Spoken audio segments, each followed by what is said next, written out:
Right, so good morning everybody. I'd like to warmly thank you all for coming to the very last intersection seminar of the academic year, especially considering the exceptional circumstances that the university has been facing. For those of you who don't know me, my name is Juliette Pochelu. I am a second year PhD student here at Bordeaux Montaigne University, and I'm working on 19th century British fiction. I have the absolute pleasure and privilege of welcoming Dr. Angelica Michelis at Bordeaux Montaigne University and to moderate the seminar on her latest research at the confluence of gender studies and 19th century detective fiction. So to give a very brief overview of a very rich career, Dr. Angelica Michelis is a senior lecturer in English literature at the Department of English at Manchester Metropolitan University, teaching Victorian and fin de siècle literature and poetry, Victorian and contemporary crime fiction, and the representation of food and eating in literature from the 19th century to the present. She has written numerous articles and book chapters on those intersecting topics, and she is the author of a book entitled Frauen, Dichter und andere Rätsel, meaning Women, Poets and Other Mysteries.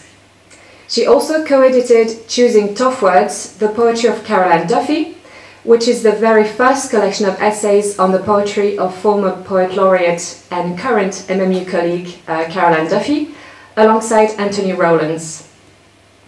Her research on Caroline Duffy's poetry is still ongoing, as she is currently working on a journal article entitled Now I Am Alien, Revisiting Foreignness in the Poetry of Caroline Duffy. She is also a member of the Long 19th Century Research Group at Manchester Metropolitan University and contributes to teacher training sessions in 19th century literature for the Prince's Trust UK. Today, Dr. Michelis will be presenting a seminar entitled The Domestic Flâneur, Masquerade, Invisibility and the Victorian Female Detective. So after I set this up, the floor is yours. I am so utterly pleased to be here. It's just wonderful, and thank you so much for inviting me to talk about this kind of little hobby horse and this interest in detectives. And so for me, I came to this. I'm an avid reader of detective fiction, and obviously, when you work in Victorian literature, you do come across Edgar Allan Poe, and you come across the various detectives in sensation fiction and the famous Sherlock Holmes. But a few years ago, I started more by coincidence. I found a collection of stories in a second-hand bookshop, which was about a female detective. So it was kind of about Gaddon. Mrs. Gaddon, and I never heard of it, and I thought, this is kind of really strange, you know. This is, and it was these really a very confident detective figure, kind of working in the mid-19th century, which kind of goes against the grain of what we usually think about the female figure in the Victorian century. So I started doing a bit more work about that. And I found out there's a little bit of research there, and which has been greatly enhanced last year by a book published by Sarah Lodge on the female detective, which is, if you don't know, it is absolutely fascinating. And so that kind of gave me kind of some more material, and so this is kind of how this came about. And I kind of was quite interested in this. We talk about the detective figure, but we don't call it the male detective figure. So we seem to be kind of the maleness, and the detective is kind of the unspoken. And so, but we always have to say it's the female detective. So I was getting quite interested in, so what does that actually mean? So, so while it is usually the fin de siècle, so that gave birth to the genre of British crime fiction as such. The figure of the detective, as we know, emerged earlier in the century, notably in the writing of Edgar Allan Poe and his short stories featuring Auguste Dupin. Driven by his quest for knowledge, the Victorian sleuth Flâneur traverses the urban labyrinth in search for clues, mapping the city as an epistemological grid where he can find information about the criminal and perhaps more crucially about his own masculinity. As a figure of the public sphere and with his professional method of pseudo-scientific ratiocination, the male detective provided a site where discourses of masculinity could be negotiated in relation to modernity, its forms of knowledge, and the condition of their possibility. So, but what happens when the woman detective comes along? How do we have to talk about the woman detective? Do we have to talk about the female detective differently? So, how are these conditions and epistemological forms impacted upon if we explore the ways in which the female detective engages with crime, its causes and effects? Can we kind of do a relation to gender and sexual identities and constructions of it? So masquerade and the donning of disguises are stable tropes in detective fiction, as we know, particularly by Holmes, who ever so often disguises himself and in order to discover a criminal.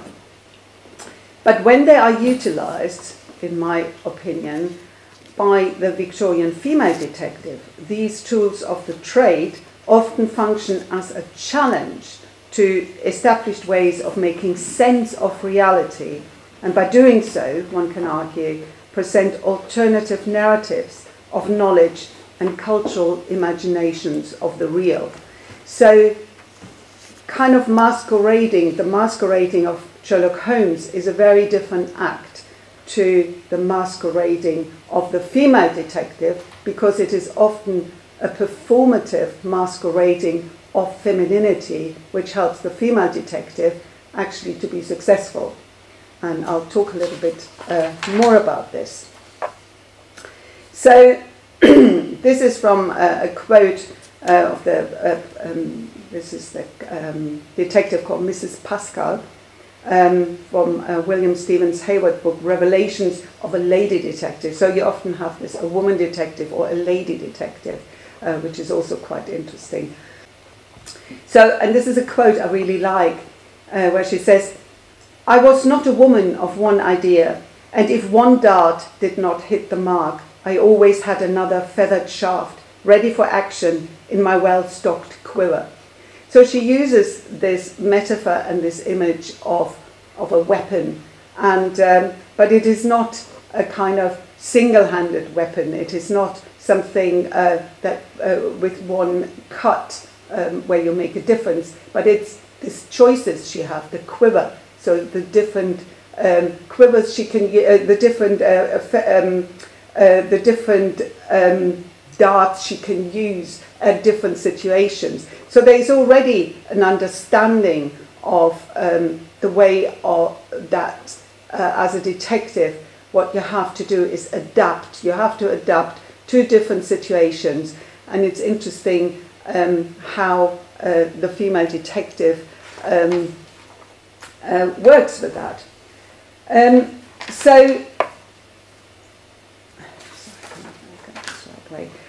So what I want to do, I want to kind of do a more kind of theoretical outlining of how we can look at the female detective in Victorian fiction. And then I want to refer to a selection of stories I have come across just as a few examples, and how we can relate these ideas to these stories and the presentation of the detective. So I'm looking at some stories from the 1860s to the Victorian fin de siècle, and I will take a closer look at the representation of female detectives and their so-called well-stocked quiver of ideas, to explore how they approach detective work, the criminal and the scene of crime. I'm sorry about my voice, but this is end of term voice. So how do they contribute to and simultaneously challenge epistemological constructions of crime and deviance in the second half of the 19th century? And how does a critical scrutiny of the female detective problematize the role of gender in relation to the figure of the detective as a private eye? And I want to have really the focus on private. So I'm going to start off with looking actually at the relationship between the real detective, the real female detective, and the literary one. So this is, I photographed that, so not greatly. So this is from Sarah Lodge's book, The Mysterious Case of the Victorian Female Detective. And she's done this really fantastic graph where she shows how these different the detective figure in Victorian culture, literature, and in Victorian real life, how this is all interrelated. So so it very much starts with the 1860s and court report and factual stories. So there are these factual stories of the real detectives, which is then represented in newspapers and other periodicals. Again, this is the 1860s, the sensation fiction, and the lot of reporting from court cases, the first development of divorce, and particularly the scandalous divorce cases that preoccupied the courts at that time and that were really juicily reproduced in the newspapers, which obviously again became more and more prominent in British culture. And this then influenced standalone stories and serial novels, and which showed us these fictional accounts of the female detective, which were then, towards the end of the 19th century, adapted, licensed and pirated, and then featured in the theatre. So there's a very rich culture of theatre performances and varieties and different plays that features female detectives in very many kind of sometimes comical, sometimes more in a kind of melodramatic way, as obviously melodrama in the end of the 19th century became more and more important. And that then was also showed itself in advertisements for private inquiries, inquiry agencies, which where actresses were detectives. So kind of this, again, this masquerading was very much part of it. So, and all these, it's kind of like a circle, so it's very difficult to say, who was first? Was it the real detective, or was it the literary detective?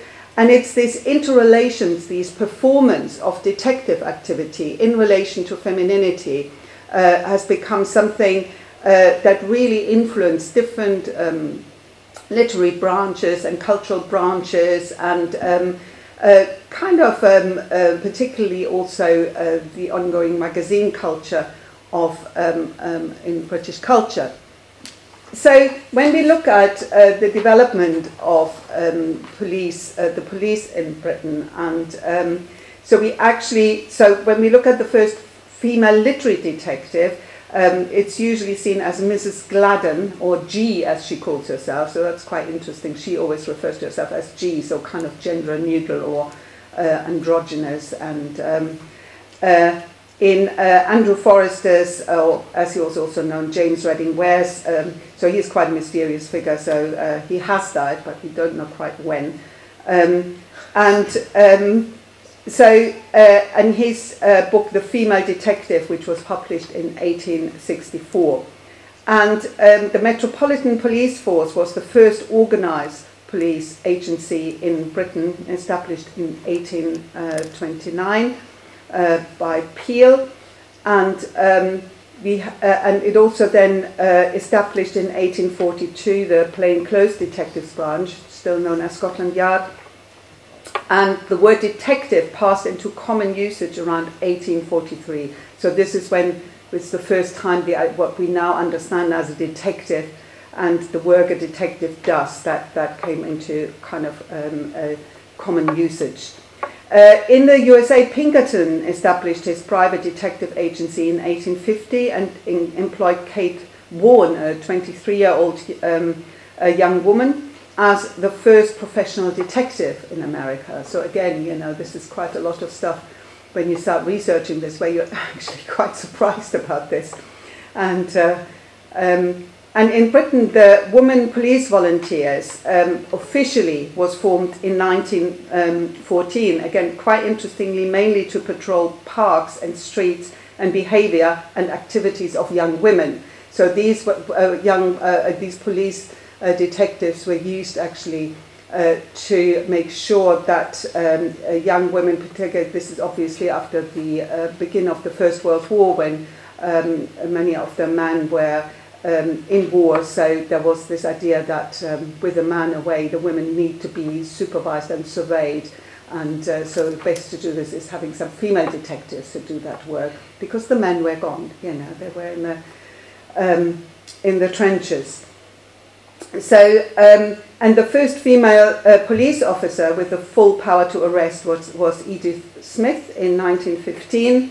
And then in 1918, the London Metropolitan Police established its own women's police patrols. So there is a real history of women policing and women detective work, and there's a real sense, as we can see, and a reason why it was thought that it was important to employ female detectives, and that they could do something that male detectives didn't have access to. So this is, I just wanted to, this is an interesting quote by Dagny Bredesen, who wrote this really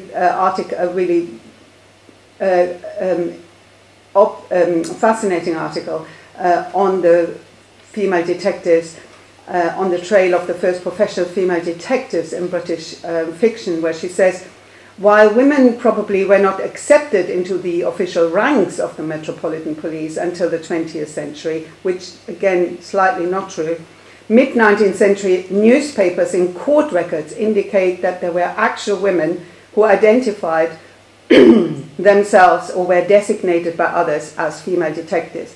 And this is, as I will explore a bit later, really the work in Sarah Lodge's most recent book, where she has, it's just such a treasure of new knowledge about the detective. So as early as 1853, a brief news account described a Scottish woman's determination and ingenuity in tracking down a fellow factory worker who had stolen her clothing, which we have to see in the working class. If somebody stole your clothing, it was obvious probably the only clothing you had. So it was a matter of survival to track these criminals down. And the clever way in which the woman pursued the thief prompted the headline, "A Female Detective." So there was suddenly this use of, so somebody who uses her brain power becomes this kind of detective figure. And in this early instance, a woman demonstrates, and this is quite like this detective-like behavior. So it's that performative element already. You know, she is detective-like. So what does that actually mean, to be like a detective? As if there is already a detective, and does she? So is her behavior a detective's behavior, or is it like a detective? So it's kind of epistemologically quite blurred here what that actually means. So in 1855, newspapers covered two events in which women were hired specifically to do the work of female detectives, and newspapers carrying stories of women detectives in the 1850s consider them to be novelties. Nevertheless, they do provide evidence that women operated as detectives both in Britain and in the colonies in a decade prior to the publications of the Female Detectives and Revelations of a Lady Detective. So again, you know, there is this nebulous figure of female detectives who are all around and who kind of really don't fit in these idea of the separate spheres ideology of the 19th century. So this is Sarah Lodge's book, and I'm just want to talk a little bit about the work she's done. So her book offers the most recent research on this subject and provides ample evidence that women were working routinely with the police from the 1840s, both as detective searchers in city police stations, responsible for searching suspected female thieves, and directly in surveillance and sting operations in the urban streets. Furthermore, Victorian private detective agencies often used women as undercover agents, especially in divorce cases where they posed as servants or lodgers in the domestic environment in order to provide evidence for adultery. So this is where the private space comes in, and where it's really important to have a female detective to do this work. So Lodge's research also discovers that many female detectives were working class women, often single mothers, for whom detective work provided an opportunity of income, if not economic survival. And it also often offered a real career and a form of living that elevated working class women from that impoverished background into a kind of pseudo, whatever you call it, maybe lower middle class identity, you know, and who was accepted in British society. So, poised between strength and vulnerability, the female detective is a controversial agent interrogating the newly visible status of the home as a crime scene, and marriage as a high-stakes gamble in a casino where men control the home. So it's really important to see this in the context of the divorce laws, of the new divorce laws, and which kind of really was bad news for a lot of middle-class men. Not so much kind of working class. Working class, it was kind of marriage and living together and not married. So obviously in working class society, that was often very, very different. But in the so-called good society, so suddenly there were possibilities for women to have a life after marriage, to escape a brutal or a violent husband. So so the home kind of the home emerges as a scene where this violence becomes visible, whereas obviously the domestic sphere in traditional Victorian culture is always presented as this peaceful, quiet and restoring area where the man comes home from the public and it's the women's domain, and where there is no conflict, and it's kind of reclusive to a certain extent. So, so because the domestic was such an important site for ideological constructions of gender, of marriage, of class,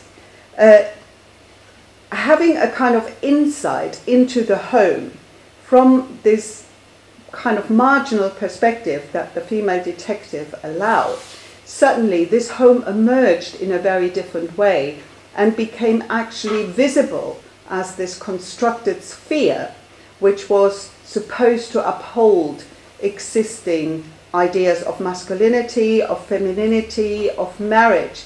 So it opened up this vision of the home as a very different place, a place where identities are not very clear at all, where they are always blurred, there are always kind of these very strange liminal spaces where it becomes actually visible that servants are these figures that can intrude into the home, but also the ones who often uphold the home. So it really questions these dominant constructions of the relationship between the public and private that is so prominent in Victorian culture. So it is not by coincidence that the majority of literary female detectives solve crimes that originate and are committed in the domestic sphere. And this is kind of most of the female detectives, of the stories I read and the stories that are known, are stories that happen in the home, and where the female detective has to go into a home, has to masquerade herself to and so she can enter the home and she can solve the crime. So the home becomes the place, it becomes actually a place that emerges as a place of violence and crime. So the home as the site of crime in mid-Victorian crime fiction points to the underlying tension of the concept of separate spheres that posits the public masculine and domestic feminine as binary oppositions. And as Lodge argues, the figure of the literary woman detective can be seen as a direct response to the domestic crime, to domestic origin of crime, an origin to which the female sleuth in fiction from 1840 onwards had increasingly pointed. The evolution of this character has everything to do with the bitter battle for control of power in domestic life that was by the 1860s more publicly visible than ever before. So while we often hear, you know, kind of we look at Dickens or we look at some of the industrial novel where the public sphere is seen as the sphere of crime and of violence and of clashes between class and clashes between ideologies. When we look at the female detective, we see actually that this originates in the home. These tensions are actually in that domestic sphere that is often so easily presented and kind of it's necessarily has to be presented as this sphere of peace and of innocence in order to uphold these kind of borders between the separate spheres, and actually it props them up.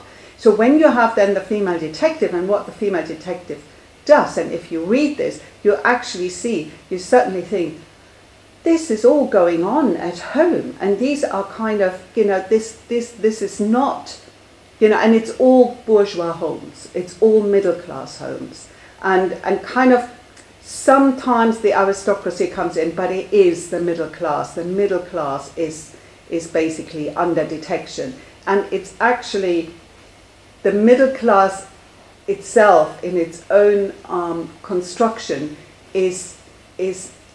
it's kind of satiated by crime. You know, that's what, you know, what makes it the middle class. It's this really weird connection to crime, and then how gender, how it is also directly related to these kind of gender constructions.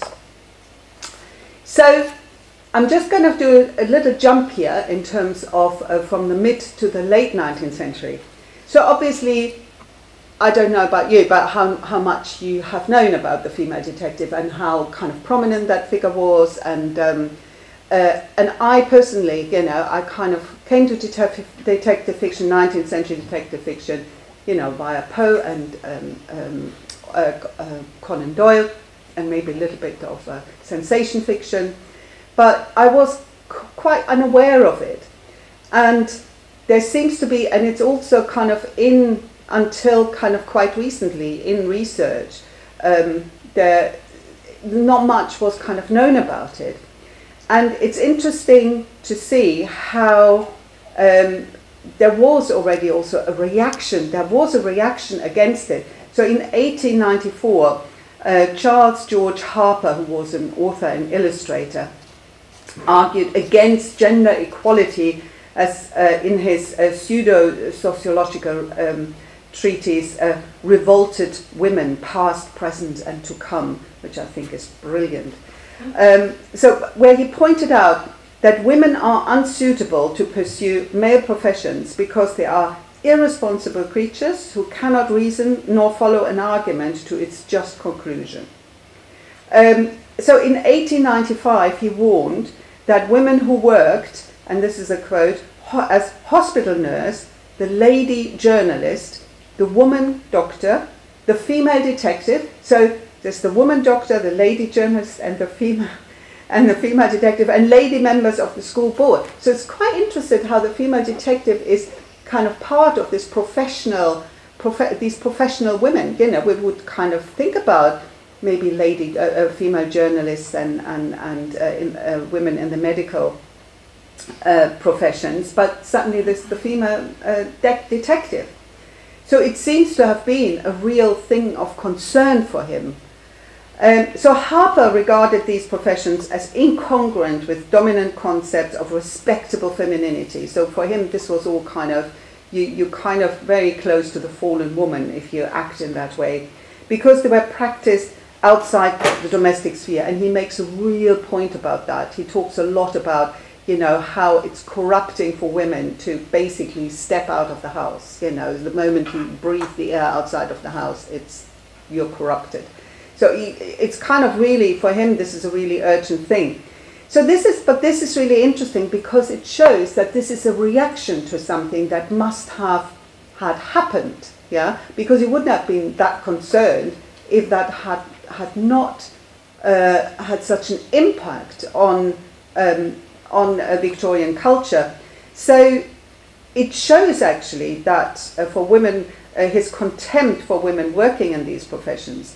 It also demonstrates very clearly that these irresponsible creatures seem to have acquired the necessary skills to succeed in these professions. So it's kind of, his whole argument actually shows that, or it kind of goes against his argument, because it shows actually that they were actually very clever, and, you know, and not, as he says, cannot follow a reason or follow an argument to its just conclusion. They very much did that. So it's only because of that he, this whole diatribe against the stupid women and the women who are impossible to do this. And I think, and we all recognize these arguments. These arguments are used again and again every time when kind of borders are crossed or marginal identities or identities from the margins in society cross over into professions, or so it's always, you know, this argument, but it is already kind of, it kind of states obviously that this has already happened. So what I think is interesting here, it creates this concept of detectives that are visible and invisible at the same time. So they are invisible in terms of, you know, the whole that we kind of historically, but also from a kind of literary historical point, they have never kind of gained a lot of interest, and they have never been seen as kind of worthy of being having as many studies as the kind of male detective, or and its importance for Victorian culture. So I think what is interesting is when we look at this, it gives us an insight into constructions, Victorian, the kind of precarities of Victorian gender constructions. And it's interesting, obviously, we know that Victorian gender discourses constructed femininity as kind of excluded, marginalized and irrational, in the same way as Harper, you know, kind of sees it as they are not part of the public sphere and of the sphere that actually counts. So, but at the same time, disciplinary discourses made sure that femininity was highly supervised, categorized and defined according to social standing, and always incredibly visible. Femininity always in the Victorian age had to be visible. It had to be made visible. It had to be taken out of the shadows. And only by being categorized, by supervised, by surveilled, and by kind of intersectionally defined, that was the only way how the system, or one of the main ways of how the system was propped up in the Victorian age. We also mustn't forget, it was still in Britain, it was still the middle classes were still in establishment. They were still emerging by the mid-century. They were not established as such, and their relationship to the aristocracy was still kind of quite a precarious one in terms of social dominance. So inhabiting these interstices of visibility and invisibility, which is obviously women should be in the house, they should be invisible, they should not be in the public sphere, but on the other hand, they had to be really visible in order to be known, in order to be categorized, so from this kind of a Foucauldian point of view.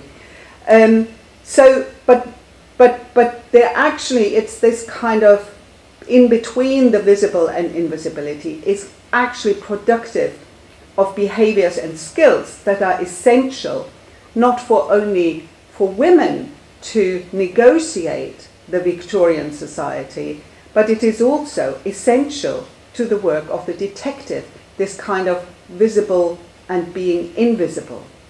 So questions arise. So questions: to what extent is the female detective actually not secondary, but maybe constitutive of the often complex and contradictory traits of the successful detective? So to be more daring, I would say, to what extent is Holmes a copy? To what extent is Sherlock Holmes mapped onto these stories of really successful and well-known stories about female detectives and how they work? Because, you know, when we see certain certain traits or tools that he uses, they're straight out of the toolbox of these of the female detective. So in a way, Holmes presents his ability as a detective, or his superiority as this superior detective. This is directly linked in Sherlock Holmes to his masculinity. So this is this kind of masculinity which is kind of so defined by anxiety and defined by this constant desire to prove to what extent this type of we're back, it's fine. Okay. This constant proof that he has the knowledge, he is the one to understand this rapidly emerging urban and technological world. So in the Sherlock Holmes story, it's science. So he sees himself, his abilities are defined as scientific abilities. That's never what female detectives, they never refer to that. So it's never this kind of, you know, I have these tools, or I could read this at the fingerprints, or the parsley in the butter, or whatever. You know, it's not. It's with the female detectives, it's always knowing the way social interaction, knowing definitions of identities, and where and kind of a social structure in general. So it's really interesting how Holmes translated that into the late 19th century, into this kind of the man of science and the man who is detached from the world, whereas in the detectives, in the detective figure, in the female detective figure, it's immersing herself into this world in various disguises, with her quiver of various darts, and with kind of trying things out. So kind of, I would say, the humanities against the sciences, the hard sciences here, you know. So, and we always know who wins, you know.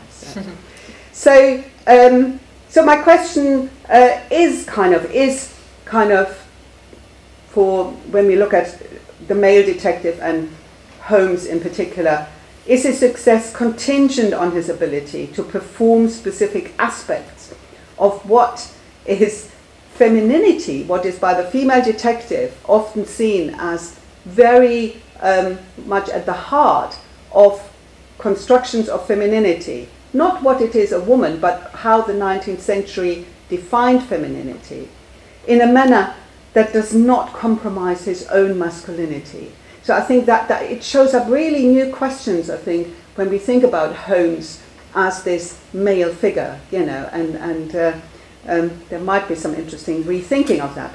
You know, this is kind of work in progress, so if you can contradict me about this, I'm very happy to listen to that, you know. I'm kind of just throwing out some daring questions here, because I think it's quite fun.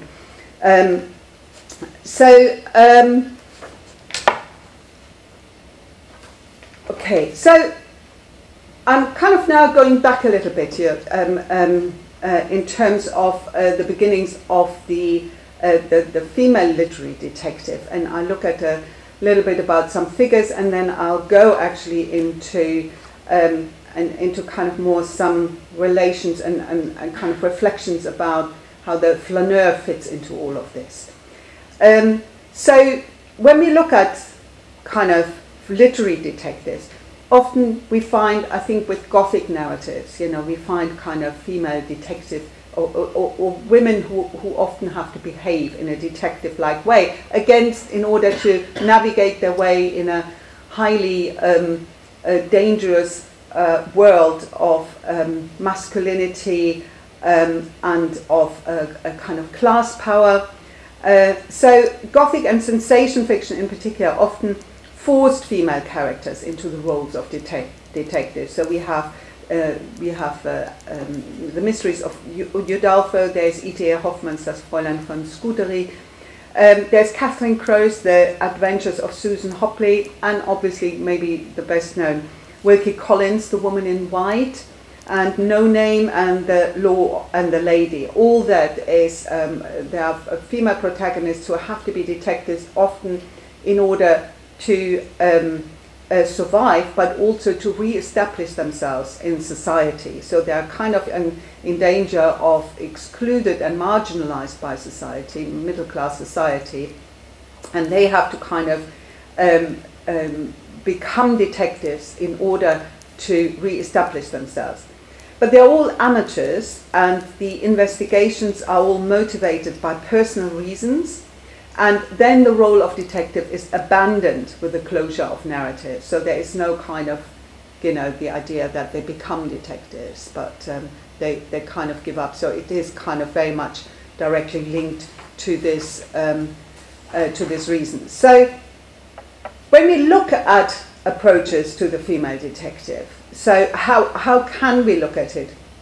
And very often there's obviously a gender comparative approach to the Victorian detective. So is the female detective as good as the male detective? And I kind of want to move away from that, because I'm much more interested in the kind of shadows of this relationship. But then it's also, as I said at the beginning, it's so interesting. We talk about the detective, we don't talk about the male detective. We talk about the detective figure, but we don't talk about, but we always have to talk about the female detective. So obviously the whole situation of binary oppositions is very clear here. But what we have very clearly also is this kind of erasure of the male detective's gender identity. He just is a detective. So detective activity is directly merged with being a man. So if you are a detective, you are a man. But when we break this open, and when we look, because we can't say, you know, because with a female detective we already have to kind of say, so she's a detective, but she's also a woman. So there is something different here. So we can't have this merging, so to speak. So this erasure of the male detective's gender identity, when we just talk about the detective, acts as a kind of implicit normalization. So the normalization of what, for example,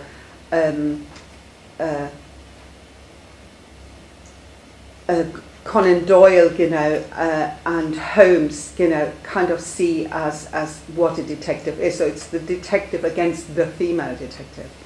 So it's this masculinization. When did this masculinization of the detective profession start? Because it certainly wasn't the case in the 1850s. But then also we don't remember it. At least kind of culturally, you know, a bit more now. So, but there's also a retrospective trajectory, which actually turns Holmes into this embodiment in the quintessential detective. So the detective starts with Holmes. So that's what we map it on. And then the female detective is then often seen from hindsight as an aberration and as a supplement. So as something that, you know, can be, you know, is there, but it's not the real detective. So female detectives exist against the odds. You know, that's often another explanation. Yes, there have been a few. And also this other one, which I always like, kind of my students like to say, says, oh yeah, they were really ahead of their time. And I always say, no, they were directly off their time. That's exactly the point. They're off their time. Nobody is ahead of their time. So, so that I find quite, and there are approaches like this where they say, yeah, there are kind of these weird stories, and they are saying, but they were not really. It's not that comprehensive, and it's not that nice and structured. And that is true. The female detective is much more kind of blurred, and often also a very kind of complex figure, and often also very very complicit in male violence against women and against the police, and also in kind of, as I already said, often working class women who use this position to actually create an economic success of their life, and often single women, single mothers where the husband wasn't there or died, or who found this as a position where they could make a living. So they are not kind of these kind of avant-garde feminists. That's not what they are. But they're kind of breaking something open. And because they're kind of difficult to categorize, and because they're kind of cannot be subsumed under one definition, as we often kind of seem to tend to do with kind of figures like Dupin or Holmes, it is often much more difficult from an intellectual point of view to approach them.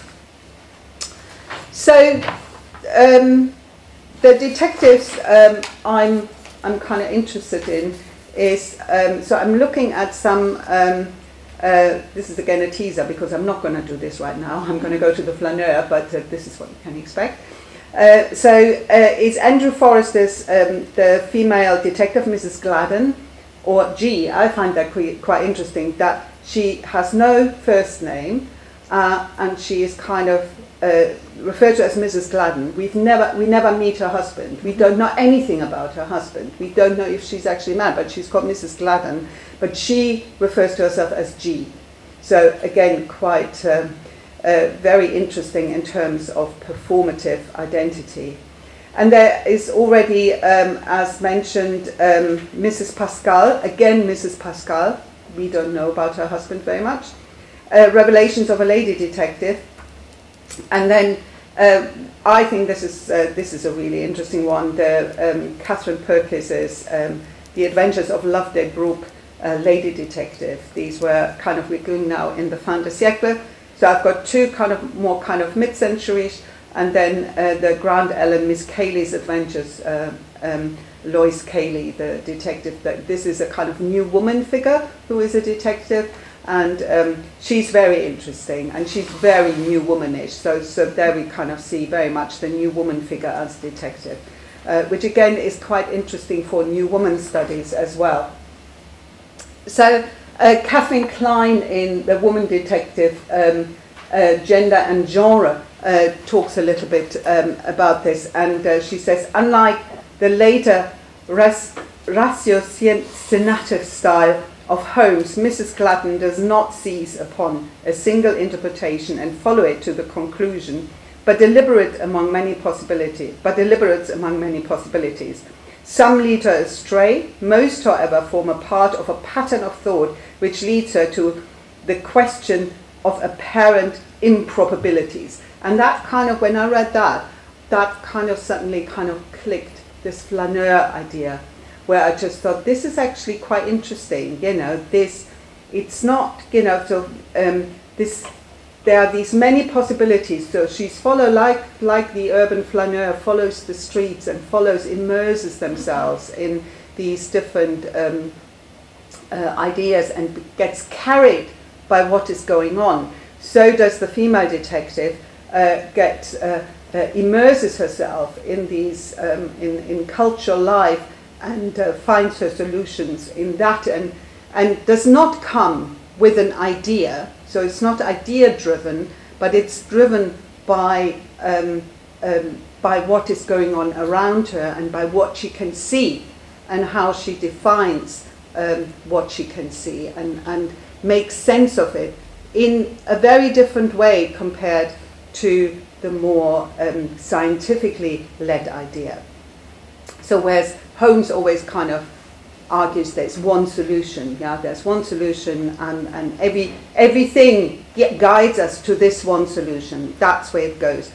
In female detective fiction, there's lots of kind of different possibilities. It could always go different ways, and there's often also regret at the end of coming to a solution, but actually thinking that yes, I've solved that crime, but this, and I know we have that a little bit in Holmes sometimes as well, but it's much more, particularly when women are involved, you know, when the criminal is a woman, where they kind of give this explanation, what led this woman to be like this, and so it's a kind of much more contextual understanding of crime.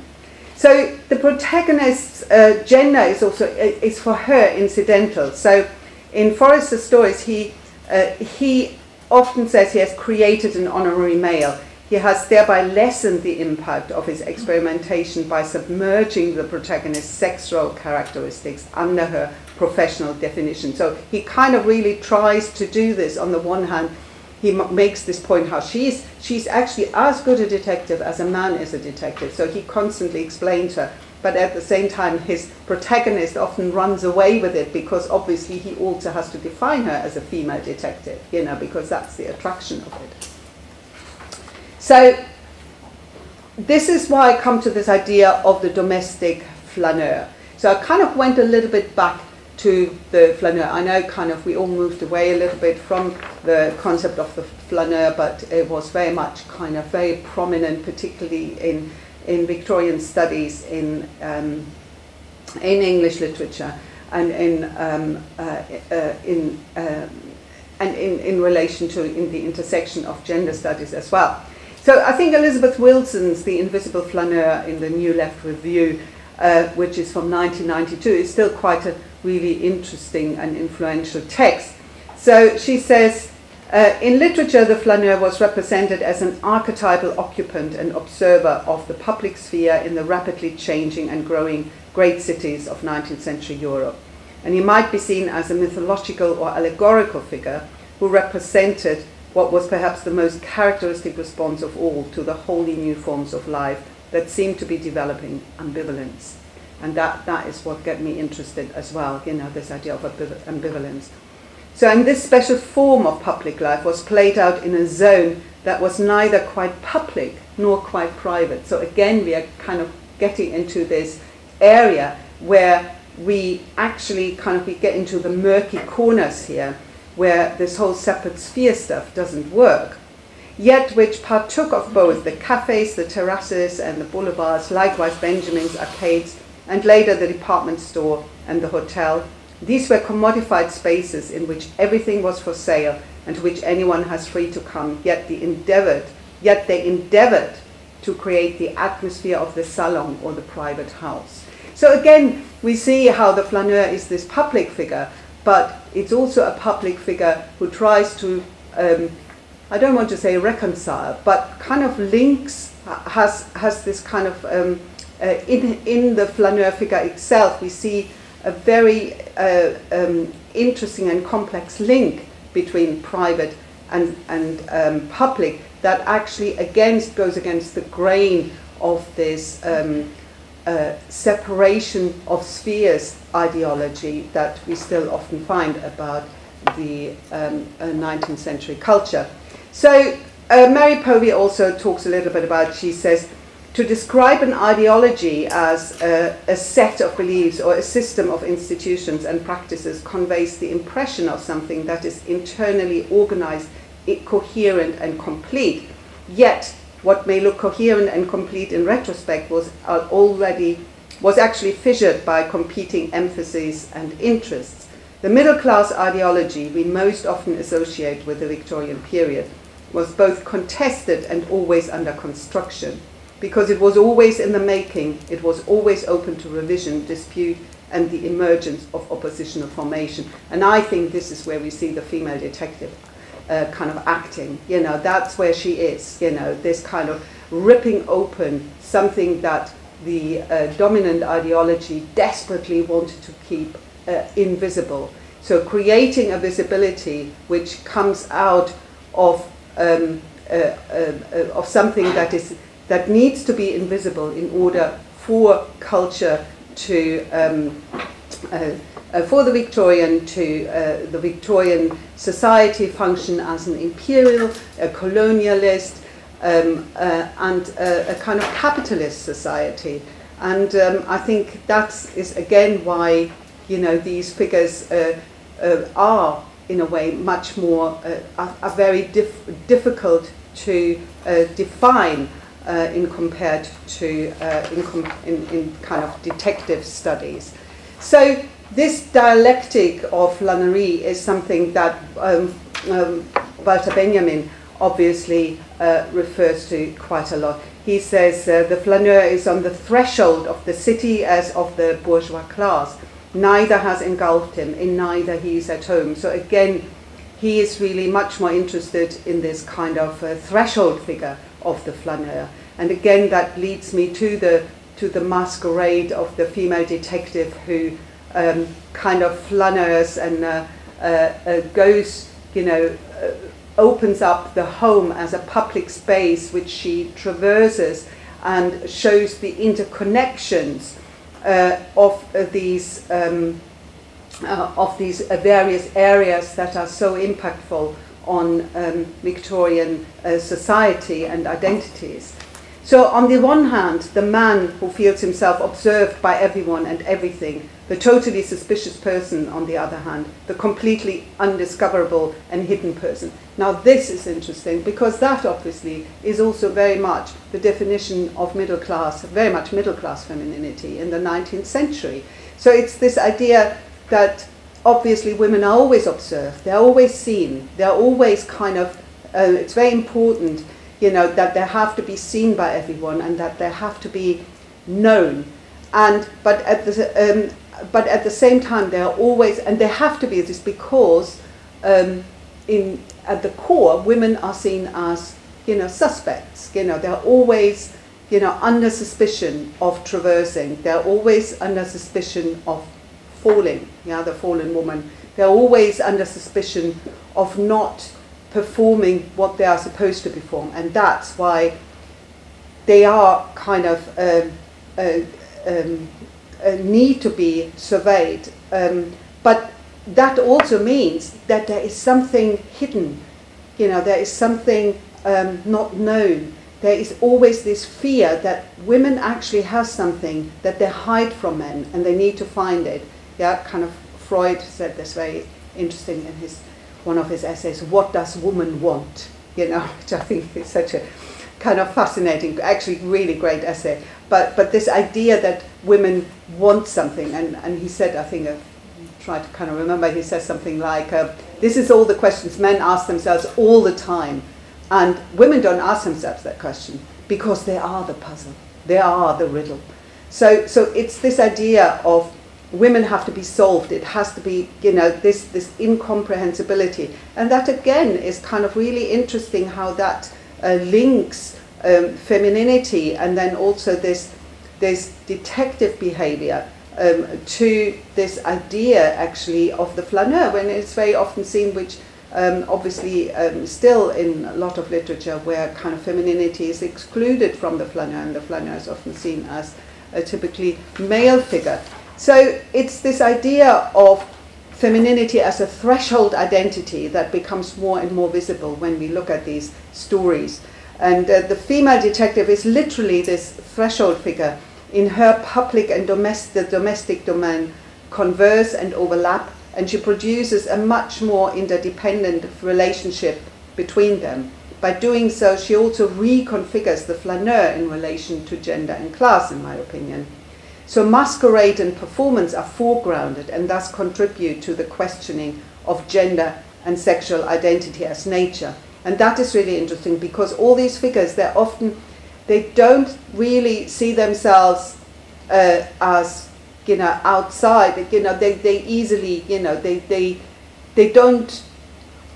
perform a servant. They can very easy, these detectives, they go into the house and then they are a milliner or they are a servant, and they just merge into these different identities, which obviously when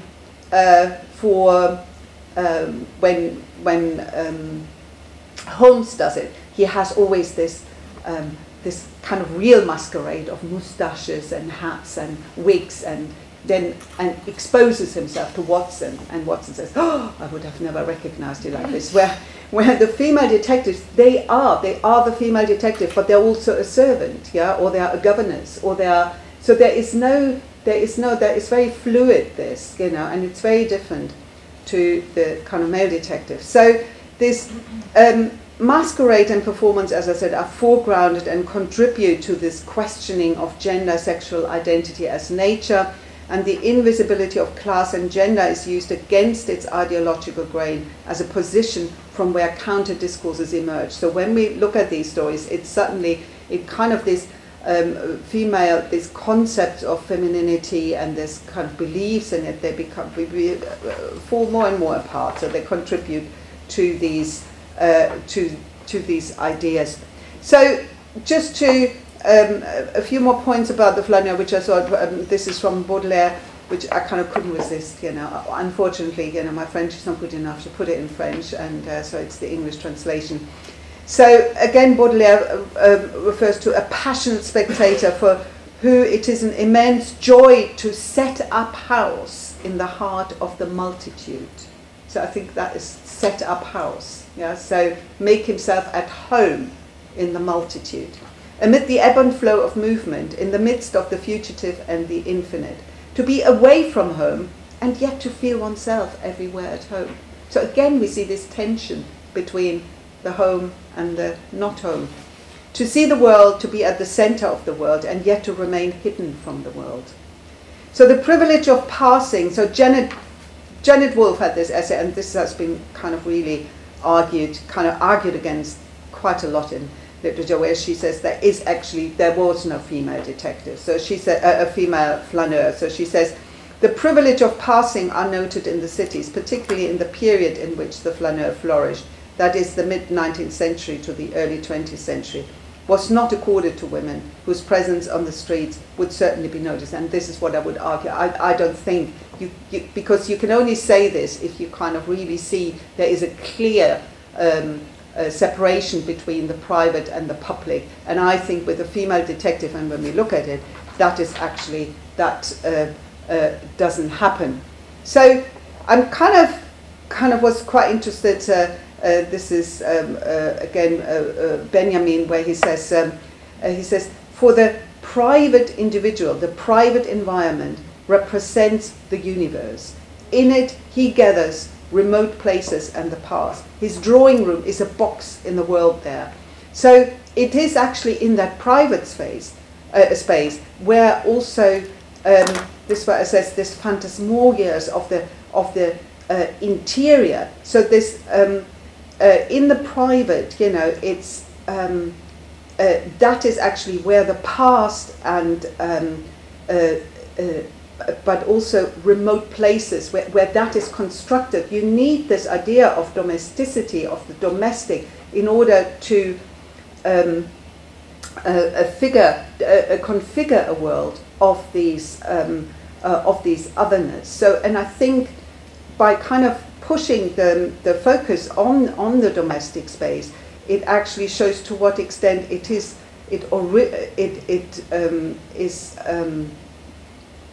original to this idea of the public as this place of what he says of this idea of this public universe. And again, his drawing room is a box in the world theatre. So again, that's performative, the aspect of the performative, the aspect of we are performing this world, the public world, and this idea how it works is actually a private theatrical performance that relies incredibly on that concept of a domestic. And once you of this stable domestic, and once you throw that open, you throw everything open.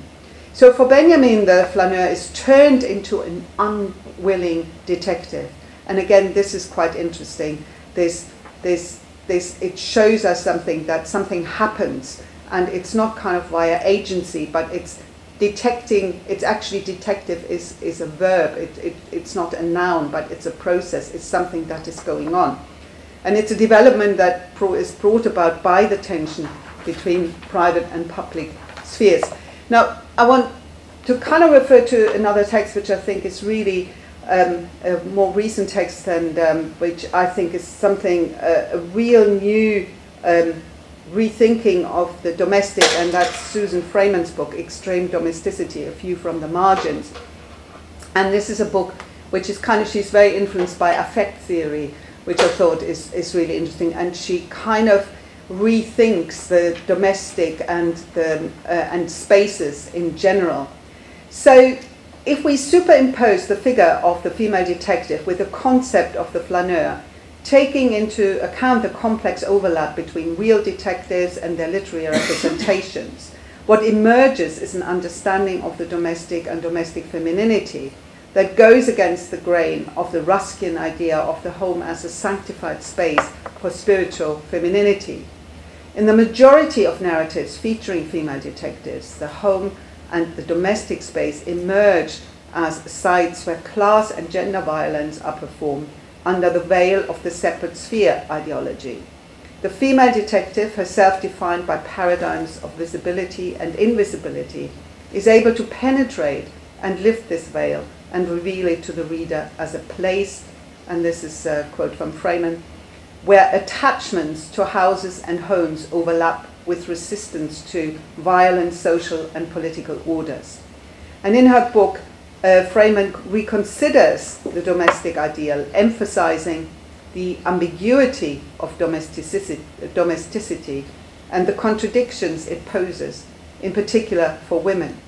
As she argues further, in my renderings of domesticity, interior is always pushing back against a threatening exterior. The private sphere is never sealed off from, but is always produced and interpreted by the public. So again, this intersection between the two of them. And you might be very happy now that I'm actually going to talk about some detective fiction. And so I'm kind of using, I just use a few quotes, and I kind of refer to a few stories, and just a little bit kind of to see if these stories kind of, if you feel that they connect to some of the ideas I presented. So this is the opening, the first story from Mrs. Gladden. Who am I? It can matter little who I am. It may be that I took to the trade sufficiently comprehended in the title of this work without a word of it being read, because I had no other means of making a living. Or may it be that for the work of detection I had a longing which I could not overcome. So very different again from Holmes. It may be that I'm a widow working for my children, or I may be an unmarried woman whose only care is herself, but whether I work willingly or unwillingly for myself or for others, whether I am married or single, old or young, I would have my readers at once accept my declaration that whatever may be the results of the practice of my profession in others, in me that profession has not led me towards hard-heartedness. So this is the introduction to, that's how she introduces herself. Who am I? You know, this, again, we immediately, it's this question of the not knowing, the kind of performance of something, and that is where she comes into being, as this performance. My friends suppose I'm a dressmaker who goes out by the day or week. My enemies, what I have, are in the great measure convinced that my life is a very questionable one. In my heart of hearts, I'm at loss to decide at which side I laugh most, at my friends who suppose me so very innocent, or at my enemies who believe me to be not far removed from guilty. I am aware that the female detective may be regarded with even more aversion than her brother in profession, but still it cannot be disproved that if there is a demand for men detectives, there must also be one for female detective police spies. Criminals are both masculine and feminine. Indeed, my experience tells me that when a woman becomes a criminal, she's far worse than the average of her male companion, and therefore it follows that the necessary detectives should be of both sexes. So even the female criminal is more successful. And it takes one to know one to a certain extent, because the female criminal is also one who is suspect and who is, you know, who kind of has to be known. So I think this is quite interesting, you know, again, you know, if we do this, shouldn't be doing it, but kind of this comparison with Holmes, who's kind of, he's the, you know, everyone knows who Holmes is, you know, he's really well known, he's this really well-defined kind of figure. And she says, who am I? Yeah, and it's her, and her success is that it is not known who she is. And that is also the success, you know, what do women want? That is the success of this performance of femininity, of this apparent hidden secret, of this not, you know, of always being kind of performing this specific kind of concept of femininity, which is so congruent to kind of structures of Victorian society. So what we have here is this invisibility, as I said. So femininity is always observed and visible, but it is also invisible. So it has to be, you know, shoved away in the home so it's not visible. And the detective works on this threshold of private and public. And in 19th century crime, which is really interesting, it's mainly fraud, inheritance and property. If you think even in Holmes, there's not a lot of murders. Most of the cases in Holmes and most of detective fiction in the 19th century is about fraud, property, inheritance. So it's kind of these, very much about also with capitalist organization. But without going into particulars, the reader will comprehend, that is still Mrs. Gladden, that the woman detective has far greater opportunities than a man of intimate watching and of keeping her eyes upon matters near which a man could not conveniently play the eavesdropper. So this is the point for the female detective, because the female detective has the ability to enter the house and is not detected. And she is, like a flaneur, kind of traversing the house, understanding the house. She also understands the structure in the house. She knows she has to talk to a servant differently. And she kind of can read the signs of these identities. And that often shows that she's successful. So this is the story which is called Tenant for Life. So it's a very peculiar story. So she's friends. So Mrs. Gavin she's friends with these kind of a cab driver, and the cab driver tells this story that one night a woman came and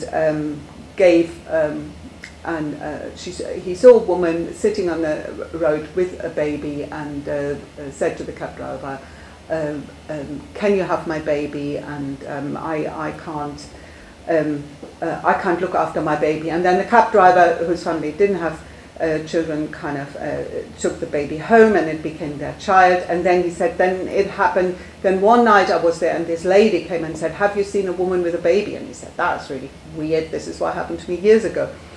And then he found this other woman who had a baby, and he took his baby, and then this lady came again and said, "Oh, you found the baby," and she took the baby and disappeared. And he tells this story, Mrs. G, and she says, and it's not a case for her, you know, she's not paid for it, I mean, but she gets interested. She says, "What's going on there? You know, and she wants to find out. And then it all is a case. It's a really interesting case of a kind of a fraud of inheritance, you know, where a woman in childbirth dies, and if she dies without a surviving child, then her property will go to her brother, whereas if the child survives, it goes to her husband. So, and then the story, as a reader, you kind of think, yeah, we know the story. This is all about, you know, that greedy husband. But then the greedy husband turns out not to actually know a lot about it, and he's a really benevolent man. And he goes against the grain of every story, you know, in the 19th century, and it then turns out that the brother of her, he's the nasty guy. He's really nasty, and he just wants to use the money to, and he's kind of very much, I think that is a kind of reference that he's a homosexual because he's seen as kind of a decadent, and but it's also he's kind of very much seen as a waster, and he's going to waste this money, whereas the father could use all this money. So she's very much in kind of, she wants to save this case, but she realizes more and more, the more she does it and the more she recognizes this and actually goes against the grain of existing Victorian definition. She really, and understandings of narratives, how narratives work, she really rattles this case and kind of rocks the boat there, and she feels very uncomfortable about it, and in the end she goes and says, right, I have to admit, I now have to say, I have to tell this man that actually he was deceived and he is actually the inheritor. So, and then he becomes really nasty and she's really regrets it. And then we are very lucky because he's so nasty that he has a heart attack and dies. And so this is kind of the solution, you know, how then the good philanthropist, in a way, you know, kind of still kind of can do good work, you know, with the money, but at the same time the truth has come up. It's a wonderful way. She describes it when she comes in and he suddenly falls to the floor and is dead, you know, and saying, yeah, you didn't know how to solve this story, you know. So it's, in a way, the story is just so complicated that, you know, because it opens up certain expectations and then kind of counters them with another kind of narrative, a different kind of understanding, but in a kind of Victorian, from a Victorian kind of context, it doesn't make a lot of sense. So, but what is also interesting is she actually goes into the house and she pretends to be a servant. So she goes into the house and then she as a milliner, she comes into the house as a milliner, so to do the hats for the ladies. And she then interviews in a really interesting way, she unveils herself with the servants and talks to them, and they tell her these stories and these narratives about the house. And it's all the perspective of the lower classes, which actually tell her the truth. So it is, you know, she has to go to the marginalized stories, to the marginalized narratives, and that's where the truth and the stories that are usually not visible become visible and kind of go against the grain of these kind of particular narratives of what is right and wrong. So again, you know, it's kind of her curiosity. So again, often in 19th century literature, the curious women is always in the curious spinster, so it's sensation fiction. It's full of curious women who are always kind of, and Dickens as well, who are kind of penalized. So for her, this negative trait of feminine curiosity is turned into an advantage, and she kind of makes very much a point of it. She says, I am detective as I live, almost as much ashamed as pained to admit that there is not a night passes in this large city of London during which you are unable to find wretched mothers ready to part with their children. So, and this is also the kind of social context. I mean, this is the time of baby farming in the 19th century. It's abject poverty in the big cities, in the industrial cities. So she again understands, and she doesn't judge it. She doesn't judge that woman giving away her child, but she says this is understandable. So she gives this kind of context. So again, she refuses to use the traditional ideas of the bad woman and the fallen woman, but gives another narrative. And also pity, where she says these young women are mostly seduced servant and work girls. Poor things. We detectives, especially us women detectives, know quite enough of such matters. So this is where the female detective shows, you know, it's the underbelly. They work at the underbelly. There's nothing glamorous what they do, but a lot of crime has to do with power structures and with class structures, and obviously also with a kind of gender structure. So she reads the fallen woman against the grain of middle class morality. So again, accustomed to weigh facts and trace out clear meanings, a habit common to all detectives, I had made out a tolerable case against the lady. And the questions as a detective I wished answered were these: who was she? Why did she act as she did? Where was she? So again, it's always questions. She's always guided by questions. And, you know, this is what I said at the beginning. She doesn't start with an idea. She starts with questions. She starts with these questions and follows these questions. And they sometimes lead her to somewhere where she doesn't want to go. But she follows that way. But then sometimes she follows it back. And so it's the kind of directions and the kind of the way she navigates the city, and she navigates the social class, the Victorian social class, is so much different, and it is very much mapped on her own understanding of herself as defined by these different discourses. So so in order to answer question, G uses masquerade, so she pretends to be a seamstress, becomes part of a private household as a professional person. She uses knowledge of the private household's workings to her advantage. Inveilment, she persuades servants and the housekeeper to give her information. She's not suspicious she's not suspected because the ways in which she performs gender and class. She knows how to talk to a servant. And she understands the domestic space in its meaning as defined by class and gender, and as part of its dichotomous relationship to the public sphere.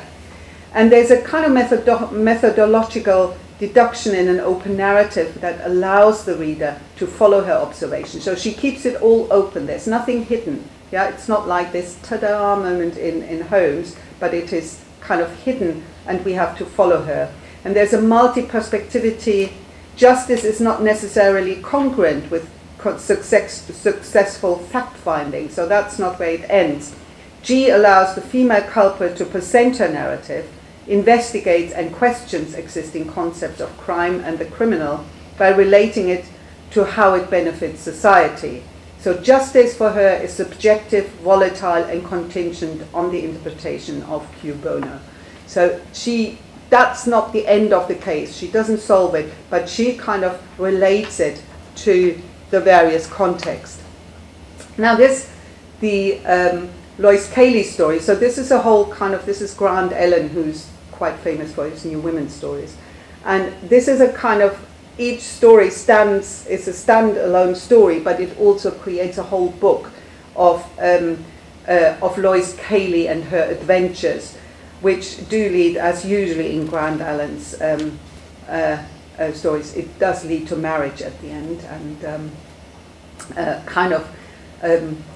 Grant Allen has this kind of very kind of contradictory relationship to the new woman, where she has either to be married off or to be killed, you know. So, but we can't still allow her to exist. And I don't know, do you know this book by Grant Allen, The Woman Who Did? Does anyone know this? So this is a New Woman story. So this is, sorry, I'm kind of going a little bit sideways here. So it's set in the late 19th century, and it's about I think she's called Hermione, and she is the daughter of a minister, and she is a new woman. She doesn't want to get married, and she wants to have her own career. She wants to be a journalist, lady journalist. And so she meets this young man, and he falls in love with her and wants to marry her. And she says, if you really love me, you will not marry me. Yeah, so you will live with me unmarried. And then when his father finds out, he kind of says, this is kind of disgusting and this cannot happen. So the happy couple lives in Italy, and where he obviously dies of tuberculosis at some stage, not before they have a child, Dolores, and then she comes back to England, and her daughter doesn't know, Dolores doesn't know that her parents haven't been married. So at some stage she meets her paternal grandfather, and he tells her that her mother is basically, she's born out of wedlock, and the daughter is so disgusted by this that she says, because of you I can never marry, because you have brought me up in a kind of impossible situation, and so no man will ever marry me, so I will now live with my grandfather, who was also very rich, and I will have nothing to do with you until you die. And then very dutifully the mother then kills herself in order to set her daughter free. So there's the end of the new woman. So that kind of Grand Ellen has very, so Lois Cayley is a much more kind of funny figure and positive figure. So she has studied at Cambridge, and she has no money, and she then goes out walking around Cambridge, and then she overhears this conversation between two ladies, and that's the cantankerous lady who has lost a servant, and she wants to travel to France and then to Germany, to take the waters. And so she overhears this and then presents herself as a companion and says, look, I have all these abilities. So she's that new woman. So she says, between ourselves, I'm a bit of a rebel. So she presents herself. She obviously, this is the Girton girl, as it is called. These new women are often called, because Girton College was one of the first colleges that allowed women. So she's not a lady detective, she rides a bicycle, and I was a bombshell in our midst. So women in the late 1890s could be arrested when they were riding a bicycle because it was indecent, apparently. So that was always the side of the rebellious woman, so on the bicycle.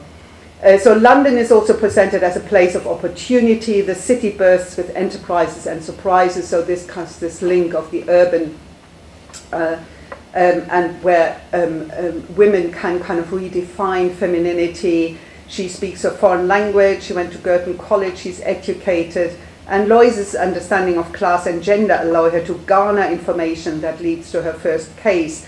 And she says the great ignore the intrusion of their inferior. So again, she makes use of her her femininity, but also of her lower class. So and then the whole story she follows, that goes all over Europe. They go in France, they're in Germany, they go to Switzerland, there are various adventures, and then the nephew of the cantankerous lady gets interested in her, and first she doesn't want to have anything to do with it, but in the end he kind of marries her. So last two stories, just very quickly. I know I'm kind of terribly over time, and I hope I'm not going on too long. So this is Loveday Brooke, who this is Purkis's kind of really interesting figure. So there's the story of drawn daggers. So this is about basically where again a kind of hidden identities. So the story is that a friend's daughter, overseas friend, sends, they live in China, and he sends his daughter, who's kind of interested in a man he thinks is not appropriate for his daughter, and he sends her over to England and to stay with a friend, and then she stays in their house, and then these weird letters arrive, and with these drawn daggers, and the guy goes to the Loveday Brooks detective company and says, I don't know how to make sense of it, and then she again comes into the house and also it is her knowledge, because she realizes at some stage and she realizes that it is actually not the daughter. The daughter has actually absconded with the gentleman, and they have married, and they have sent the servant. So they have hired an Irish girl on the boat and offered her money to pretend to be this gentleman's daughter. But she finds out that this can't be a lady, because her room is always tidied up. And she said no lady would tidy up her room, because that's what servants do. So she can't be that woman who she is, because ladies don't do that. So it's that knowledge again of this intersection of class and femininity, which as a woman she knows, how a lady behaves, but also how a servant would leave. So she says this is how a servant would leave the room. So, and then she discovers that. So she is a professional detective. She's unmarried, so there's never mention of anything like that. She very much lives for her work. And she's also forced to work because of circumstances, but detective work is her chosen vocation. So she's kind of the odd woman, the woman, this because at the end of 19th century we have a lot of single women, but she's also a new woman. So her success in many of her cases relies on her professional skill combined with ability to become invisible because of her class and gender identity. So again, she goes into the house and she pretends to be somebody else, and everyone falls for her. And nobody has any suspicions whatsoever. And she's able to enter the feminine private domestic sphere, so she can go in the woman's boudoir and the room, and to by performing special types of femininity. So she's a servant or a governess or companion, which allows her to observe without being seen. So oppressive features of class and gender constructions are turned into her advantage. And the domestic sphere is penetrated by aspects that are usually associated with public crime. She deconstructs the dichotomous relationship between private and public here. And she also questions these rigid concepts, such as the active male gaze and the passive female gaze as object of gaze. So she has this competition with her male partner, the detective partner, and kind of says, I see things you cannot see because you are not in my position of society, and you things are obscure to you. So there is a kind of competition here as well. And the female detective there kind of offers this in that respect, new readings of the Flâneur by mapping this domestic and public as these interdependent spheres. So she's always riding both spheres together.